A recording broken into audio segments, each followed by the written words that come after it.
அண்ணா university November December 2024 semester எக்ஸாமினேஷனில் grace mark டீட்டெயில்ஸை பற்றி ஒன் சப்ஜெக்ட்டுக்கு பார்க்குறோம்.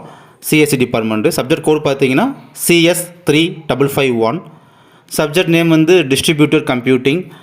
இந்த எக்ஸாம் பார்த்தீங்கன்னா டஃப்பாக இருந்ததுன்னு சொல்லி ஸ்டூடெண்ட்ஸ் தரப்புல வந்து சொல்கிறாங்க. அண்டு அந்த கொஸ்டின் பேப்பர் கோட் நம்பர் பார்த்தீங்கன்னா 40927. எல்லாமே பார்த்தீங்கன்னா அந்த வீடியோ பேனரில் வந்து மென்ஷன் பண்ணி தான் காமிச்சிருக்கேன். இதில் பார்த்தீங்கன்னா பார்ட் ஏல வந்து 4th கொஸ்டின் அதுக்கு பார்த்தீங்கன்னா கிரேஸ் மார்க் அப்படின்றது ப்ரொவைட் பண்ணுறாங்க. ஃபுல் மார்க் அப்படின்றது கொடுத்துருவாங்க.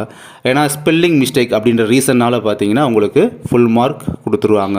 அண்ட் இந்த வீடியோ பார்க்குற ஸ்டூடெண்ட்ஸ் ஆகிய உங்களுக்கும் நீங்கள் எக்ஸாம் ரைட் பண்ணி முடித்ததில் பர்டிகுலர் ஏதாவது எக்ஸாமில் பார்த்தீங்கன்னா உங்களுக்கு கிரேஸ் மார்க்காக இருக்குமோ டவுட்டாக இருக்குது அப்படின்ற டவுட் இருந்துச்சு அப்படின்னா மஹிமெக் 67 அந்த மெயில் ஐடிக்கு பார்த்தீங்கன்னா என்ன டவுட்டோ அதை மென்ஷன் பண்ணிவிட்டு அண்டு மறக்காமல் உங்களுடைய கொஷின் பேப்பரையுமே ஃபுல் ஃபோட்டோ எடுத்து சென்ட் பண்ணி வச்சுருங்க. நம்ம அதுக்கான வீடியோ வந்து நம்ம நெக்ஸ்ட்டு பார்க்கலாம்.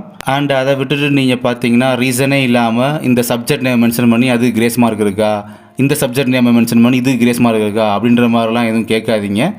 டவுட் இருந்ததுனா மட்டும் உங்களுக்கு அந்த கொஸ்டின் நேமை மென்ஷன் பண்ணி 27 அல்லது 10 இந்த மாதிரி கொஸ்டின் நம்பரை மென்ஷன் பண்ணிவிட்டு அதுக்கப்புறம் ஃபோட்டோஸை சென்ட் பண்ணி வைங்க. நம்ம பார்க்கலாம். தேங்க்யூ.